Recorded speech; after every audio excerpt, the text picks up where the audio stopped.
Guohetec PMR171. You can actually install the DMR module. Now there is some soldering. You can see there's quite a few points of soldering there. But if you're okay with the soldering iron, it was only 10 minutes for me to fit it.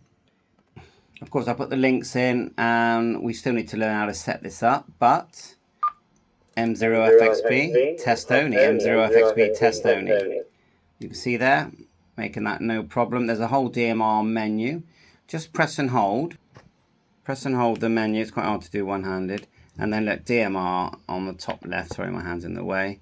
And then when you go in, you can configure the DMR settings, which is I'll do a bespoke video once I learn. And this is a DV Mega hotspot here. So yeah, removing the board was just literally about 6 screws, front and back, sides.